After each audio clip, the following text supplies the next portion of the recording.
अब Q4 में FIIs ने कहाँ खरीदारी करी है वो हम लोग लेकर आते हैं। देखिए सबसे पहले तो आप समझ लीजिए कि मार्च महीने में अगर आप पूरे मार्च में हिसाब से देखें वैसे हिसाब से तो 1.3 लाख करोड़ के आसपास जो है पूरे हिसाब से उन्होंने निकाले थे यहाँ पर। वजह हम लोग जानते हैं, युद्ध है, तनाव है, मैक्रो दबाव है, उसका असर ज़रूर दिखा है। लेकिन ये जो पूरी बिकवाली हुई एक यूनिफॉर्म के तौर पे नहीं दिखी है, यहाँ पे अलग अलग जगह पर, चुनिंदा जगहों पर ये देखने को मिली है। और करीब 120 कंपनियों में जो है एफआईज ने अपनी हिस्सेदारी को बढ़ाया है। यहाँ पर ये एक चीज़ स्थिति जो निकल के आती है उसमें खासतौर पर कहाँ पर फाइनेंशियल्स, कैपिटल गुड्स, इंडस्ट्रियल और चुनिंदा मिड कैप कंपनियों में जो है एफआईज ने अपनी खरीदारी करी है। कौन कौन से शेयर्स हैं यहाँ पर वो मैं आपके सामने स्क्रीन पर रखते हैं यहाँ पे, और फटाफट से हम लोग चर्चा करते हुए चलेंगे। सबसे पहले विशाल मेगा मार्ट की बात करते हैं। देखिए शुरुआत की जो 4-5 स्टॉक्स हैं उसमें 3% से ज़्यादा की हिस्सेदारी जो है वो उन्होंने बढ़ाई है एफआईज ने। विशाल मेगा मार्ट, यहाँ पर रिटेल का पार्टिसिपेशन काफ़ी ज़्यादा है। दिसंबर Q3 की अगर हिसाब से हम देखें तो 15.52% था यहाँ पर, लेकिन मार्च में आप Q4 में देखें तो ये करीब करीब 22% के आसपास आ गया है। यहाँ पे 3% से ज़्यादा की साफ तौर पे स्ट्रेंथ दिखती है, एफआईज की भूमिका दिखती है यहाँ पे खरीदारी के लिहाज से। अम्बाला मैम कैसे देख रहे हैं विशाल मेगा मार्ट को? क्या आपको लग रहा है कि यहाँ पर जिस तरीके से एफआईज पॉजिटिव हुए हैं यहाँ पे अब निवेशकों को भी पॉजिटिव होना चाहिए यहाँ पर और बढ़ना चाहिए आगे?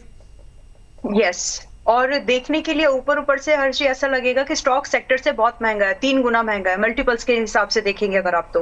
बट ये अधूरा एनालिसिस होता है। उसके साथ साथ ना आपको प्रॉफिटेबिलिटी, बाकी सारी मैनेजमेंट की जो थॉट प्रोसेस है बिजनेस को लेकर के, वो सारी स्टडी करना होता है। तो ये सारी चीजें एस्पेक्ट्स के साथ जब आप साथ इसको देखोगे तो ये आपको पॉजिटिव लगेगा, मुझे लग रहा है। एंड बहुत बड़ा डिफरेंस है ईयर ऑन ईयर बेसिस पर, अप टू 15% ऑलमोस्ट इंक्रीमेंट है इनकी टोटल होल्डिंग्स में, और पिछले एक क्वार्टर में 6.25%। तो ये एक बढ़िया, और डीआईआईस ने भी इसको बाय किया है। And the good thing is कि एयू के थ्रू रिटेल पार्टिसिपेशन ने भी जरूर इसमें अपना हाथ आजमाए होंगे, क्योंकि ये 105 के भाव पर रिकमेंड किया गया था और 121 रुपए का टारगेट था हर चीज, जो कि आज ही दिख रहा है, मतलब आज ही आया वो टारगेट। तो बट आगे की स्टोरी क्या है? क्या बस हो गया? ना, जस्ट स्टार्टिंग। अभी आप यहाँ से अपने ट्रेड को आराम से होल्ड करो, ट्रेलिंग आप फ्रेश बाय भी कर सकते हैं। वन थिंग, अगर आप 120-121 के भाव पर दोबारा खरीदारी का विचार बना रहे हो, इट्स फाइन। 107 का फिलहाल आप स्टॉप लॉस रखे, बिकॉज यू आर लेट उनसे जिन्होंने 105 पे खरीद लिया। बट टारगेट जो है यहाँ से 135, 150, 170 are very much possible. 2 quarters का समय और ये टारगेट्स आ सकते हैं। ठीक है, अब हम लोग आगे बढ़ते हैं। पे देखिए होम फर्स्ट फाइनेंस की बात कर लेते हैं। दूसरा ये शेयर है, इसमें 40.82% से बढ़कर 45.72% हो गए। यहाँ पे हिस्सेदारी एफआईज ने बढ़ाई है। रचित सर, क्या आपकी सलाह रहेगी शेयर के अंदर यहाँ पर? देखिए, जिस तरीके से होम फर्स्ट फाइनेंस पोजीशन में इस लोअर लेवल से एक अच्छा मोमेंटम इसने अपना कंटिन्यू किया है, फर्दर अपमूव भी आपको देखने को मिल सकता है 1250 के बाद ग्रेजुअली गोइंग फॉरवर्ड मार्केट्स जब स्टेबलाइज हो जाएंगे तो 1480 लेवल्स तक भी आपको जाता हुआ दिख सकता है। बट यहाँ पे आप क्या मुझे बोलेंगे कि मैं एक एग्रेसिव पोजीशन या यहाँ पे पोजीशन इनिशिएट करने की बात करूंगा? बहुत ज्यादा सेंस ऑफ कंफर्ट नहीं मिल रहा है। कभी मार्केट करेक्ट करे, उस करेक्शन पे थोड़ा सा कूल ऑफ कर ले और वापस आपको ये 1040 लेवल्स के आसपास आता हुआ दिखे तो वहां पे पोजीशन जरूर सोची जा सकती है। ठीक है, यहाँ पे पिछले कुछ दिनों में इस क्वार्टर के हिसाब से अगर देखें तो हिस्सेदारी बढ़ी, और पिछले अगर पुराने भी आंकड़े आप क्वार्टर के हिसाब से देखेंगे तो हल्की हल्की स्लाइटली हिस्सेदारी जो है वो बढ़ती हुई दिखी है। 33.12% से बढ़कर 37.52% हो गई है। Ambala ma'am, APL Apollo tubes कैसा लग रहा है आपको? डिस्काउंट मिले तो खरीदना चाहिए, और अभी 2133 पर है। कोशिश करिए 2050, 2000 के अंदर आपकी बाइंग बन सके। थोड़ा बहुत इस रेंज में आप खरीद के जा सकते हो। 2-4 दिन का वेट कर लीजिए। स्टॉप लॉस यहाँ पर 1950 का रखना। टारगेट की एक्सपेक्टेशन 2250 से लेकर के अप टू 2500 की आप रख सकते हैं। और short term mid term view है ये, इसी साल का व्यू है ये। ठीक है, यहाँ पर इसके अलावा क्लीन साइंस टेक, और यहाँ पर जो अगर हम लोग देखें यहाँ पर आंकड़े एक बार स्क्रीन पर लेके आते हैं। यहाँ पे क्लीन टेक साइंस टेक की बात करें तो यहाँ पे 10% के आसपास हिस्सेदारी थी Q3 में एफआईज की, लेकिन वहाँ से वो बढ़े 13% से लेके 13.38% के आसपास हुई, यानी कि करीब करीब यहाँ पर आप देखिए 3.37% के आसपास जो है वो अपनी हिस्सेदारी उन्होंने यहाँ पे बढ़ाई है। Rachit sir, clean tech science tech में क्या करना चाहिए? देखिए, इसमें यहाँ पे इन्होंने बढ़ाई है थोड़ी बहुत। जो प्रमोटर ग्रुप है वो एग्जिट ले रहा है, तो उसको देखते चलता है कि ये केमिकल बेस्ड और फार्मा में भी है, एफएमसीजी स्पेस में भी। Overall eventually the business will grow and the company will go up. यहाँ से आपको कोई ट्रेमेंडस मूव देखने को मिलेगा ऐसा नहीं है। अभी यहाँ पे एक कंफर्टेबल पोजीशन पे है, निबल करता हुआ आपको आराम से एक रेंज बाउंड मूवमेंट करता हुआ दिखाएगा। और रेंज थोड़ी बड़ी है क्योंकि स्टॉक उस साइज का है। 940 ऑन द हायर साइड, और लोअर साइड की अगर हम बात करें तो कहीं ना कहीं 650 लेवल्स तक का ही डाउन साइड इसमें दिखता है। जैसे ही इसमें अप मूव आपको क्लियर क्लियर बनता हुआ दिखेगा 1200 एंड 1200 के बाद वापस 1440 लेवल्स तक जा सकता है, but that will take a decent amount of time. तो पेशेंस के साथ अगर पोजीशन बनाना चाहें तो बना सकते हैं। जी, एक्यूटास केमिकल की बात करते हैं। आप देखिए स्टॉक ने एक साल में निवेशकों का पैसा डबल करके दिया है, बहुत ही शानदार तेजी रही है एक साल के अंदर। और अब अगर आप देखें तो 16.67% Q3 में एफआईएस की होल्डिंग थी, वहां से बढ़कर 19.48% हिस्सेदारी हो गई है। अंबाला मैम, क्या करना चाहिए एक्यूटास केमिकल में? और ये हमारे मेंबर्स के पास है और इन्वेस्टमेंट पोर्टफोलियो में है, तो मैं इसमें लॉन्ग हूँ और भाव जो था वो लॉन्ग वाला लगभग 1400-1500 का है। So this is a disclaimer, क्योंकि आगे भी हम इसमें अभी प्रॉफिट बुकिंग का मेरा विचार है नहीं। मैं इसको और यहाँ पर 2800 कुछ का टारगेट इसमें था कि वो आएगा तो तब देखेंगे बुक करना भी है या नहीं। सो ये डिस्क्लोजर दे दिया है। अभी फिलहाल ये इसने जो फिलहाल हाई बनाया था, मतलब 2630 कुछ 2600 समथिंग का कुछ हाई बना है, उसके बाद अभी भी इसमें जगह है। तो कहने का मतलब ये है, हम यहाँ पर एक पोर्टफोलियो पॉइंट ऑफ व्यू से इन्वेस्टेड है, मेरे पर्सनल नहीं, मेंबर्स के पास। और रही बात आगे का आउटलुक, बता दिया है, मैं बुलिश हूँ। रिकमेंडेशन अभी दे नहीं सकते क्योंकि 2800 का टारगेट अभी आया है नहीं, 2800 समथिंग का है वो। बाकी फिलहाल अगर आप एक आउटलुक के तौर पर पूछे तो दिस इज द टाइम जहां पर आपको क्वालिटी स्टॉक धीरे धीरे पिक करने की जरूरत है। अगर आप नहीं करोगे तो पीछे रह जाओगे। हैविंग सेड दिस, अगर आपके कोशिश करना चाहते हो कि ये मिस हो गया तो क्या दूसरा कुछ है, मैनकाइंड फार्मा अभी भी है। मैनकाइंड फार्मा दो इट इज क्लोज, मतलब मेरे ख्याल से 2200 के आसपास चल रहा होगा या आने वाला होगा, बट वहां पर मौका है अभी भी आपके पास में। तो अगर आपने ये मिस कर लिया, इसका सब्स्टिट्यूट आप मैनकाइंड फार्मा इंडस्ट्री के रेफरेंस पर, एब्सोल्यूट नंबर्स पर नहीं, मैनकाइंड फार्मा आप अभी भी देख सकते हो बाय करने के लिए, वो अभी भी चलेगा। अभी तो बॉटम बाइंग अपॉर्चुनिटी वो आपको दे रहा है, kind of bottom buying range level नहीं।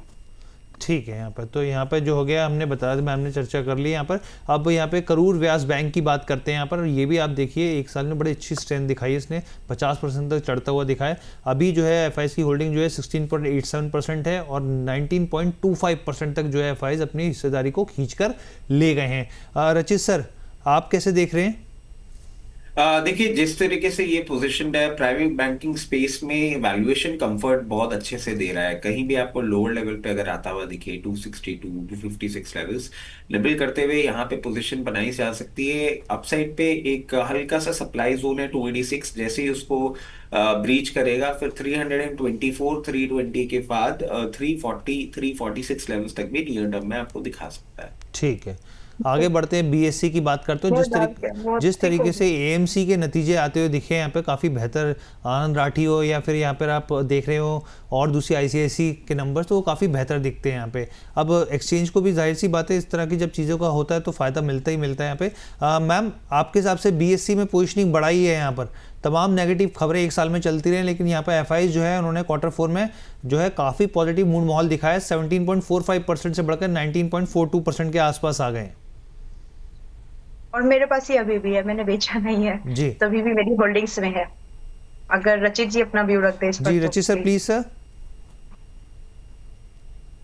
देखिए, बीएससी में मैं एक ही चीज आपको कहूंगा, हमने भी लास्ट टाइम भी जब सर से बात कर रहे थे तो यही बात मैं कह रहा था कि एक अपमूव आपको देखने को मिल गया है, बट यहाँ पे क्या पोजीशन बना लेना एडवाइजेबल होगा? नहीं, मैं कहूंगा कूल ऑफ होने दीजिए। बहुत बहुत हाइप अप हो गया। कई कई चैनल्स पे ये बात भी होती है कि जब तक एनएससी का आईपीओ नहीं होता तब तक आप इसे पोजीशन बना के रखो, तब तक जाता रहेगा 4000 4500, पता नहीं क्या क्या टारगेट आ रहे हैं। मैं बहुत ज्यादा कंफर्टेबल नहीं हूँ। मुझे इसमें कहीं ना कहीं एक डाउनवर्ड मूव ही दिख रहा है। मैं समझता हूँ कहीं ना कहीं सपोर्ट जो है इसका 2985 लेवल्स, वहां पे आपको आता हुआ दिखेगा। जिनके पास पोजीशन है उनको मैं ये एडवाइस जरूर करूंगा कि पार्शियल प्रॉफिट बुक करना जरूर चालू करें। देयर इज नो, मतलब कोई एक वैल्यूएशंस भी कोई चीज होती है at the end of the, you just can not keep on stretching it. और लोअर लेवल पे पोजीशन बना सकते हैं। इन लेवल्स पे मेरे को कंफर्ट बिल्कुल भी नहीं देखने को मिल रहा है। ठीक है। आगे बढ़ते हैं, यहाँ पे फटाफट से दो कंपनियों कवर कर लेते हैं, एक वेदांता और एनटीपीसी। अंबाला मैम, वेदांता हाँ में जी। देखिए हिस्सेदारी बढ़ी है और वेदांता को लेके खबर भी थी यहाँ पर, जिस तरीके से जो डेट का हम लोग इंतजार करते हैं रिकॉर्ड डेट का, वो निकल कर आई है यहाँ पर। एक यहाँ पर हिस्सेदारी भी बढ़ती हुई दिखी है, 12.15% से बढ़कर 13.93%। और यहाँ पर जो है एनटीपीसी की बात करें तो यहाँ पर भी एक स्लाइटली सी बहुत ही हिस्सेदारी बढ़ी है। क्या सलाह रहेगी आपकी? ठीक है, तो वेदांता पे पहले तो आज प्रॉफिट बुकिंग करना चाहिए। ये आपको 670 और 90 पर रिकमेंड किया गया था, 630 के स्टॉप लॉस पर। ये अभी अभी अभी की बात है, जब ये 670 आया, 90 आया। हम्म। यहाँ पर 800 का टारगेट दिया था। अर्ली प्रॉफिट बुकिंग अपडेट दे रही हूँ, 800 आया नहीं है, रेंज दी थी। अर्ली प्रॉफिट बुकिंग अपडेट है, 770 पे चल रहा है। मोटा मोटा यू आर गेटिंग समथिंग। मैं percentage just cutting in short 10-12% आपको अब भी मिल रहा है। यहाँ पे आज बुक कर लो और दोबारा जब आपको थोड़ा डिप मिले, नोट डाउन कर सकते हैं प्राइस को, जब दोबारा आपको 750, 760, 50 पर मिले दोबारा, तब आप दोबारा वहां पर उसी एक्सपोजर पर चाहे तो एंट्री बना सकते हैं। Stop loss will remain at 670 यानी 670, और उसके बाद टारगेट रिवाइज करिएगा 840 से लेकर के 950 तक के। बट आज प्रॉफिट बुकिंग सजेस्ट करना चाहती हूँ सभी के लिए जो आप किसी भी ऑड नंबर के एंट्री पर हो। अगर आप मेरे सुनने पर एंट्री किए हैं तो ये एक व्यू है। तो इन्वेस्टमेंट के लिए अपॉर्चुनिटी 650 के आसपास दोबारा ढूंढिए, 770 पर अभी चल रहा है। ठीक है। रचित सर, आखिरी है ग्रेट ईस्टर्न शिपिंग, एक तो इसके ऊपर व्यू यहाँ पर, और दूसरी चीज़ सर ये कि इस पूरे पैक में जहाँ एफआईएस ने होल्डिंग कंपनी बढ़ाई, इनमें से कोई है एक जो आपको लग रहा हो कि हाँ ये सबसे बेहतर विकल्प हो सकता है? देखिए, जी शिपिंग तो आपको क्लियर केस बताया है, बाबू बहुत लोअर लेवल से हमने कवरेज रखा था। जी। मतलब दशहरा पिक के टाइम से भी ये था अराउंड 800 प्लस लेवल्स। अच्छा मोमेंटम अभी ये कर रहा है, फर्दर अप मूव के लिए अभी और ये तैयार है। मतलब आप जो मेरे से सवाल पूछ रहे हैं कि कोई ऐसा जो बहुत अच्छा लगता हो, 800 प्लस पे भी अच्छा लग रहा था, 1440 लेवल्स पे भी अच्छा लग रहा है, अभी भी अंडर वैल्यूड है। और मैं समझता हूँ और आपको अपसाइड देखने को मिल सकता है। जिस तरीके से पोजीशन में बहुत कंफर्टेबली 1680 और उसके बाद 1800 लेवल्स दिखाने का दमखम लगता है। बहुत टाइम से अंडर परफॉर्मेंस इसका रहा है, गोइंग फॉरवर्ड अच्छा परफॉर्मेंस आपको करता हुआ दिखेगा।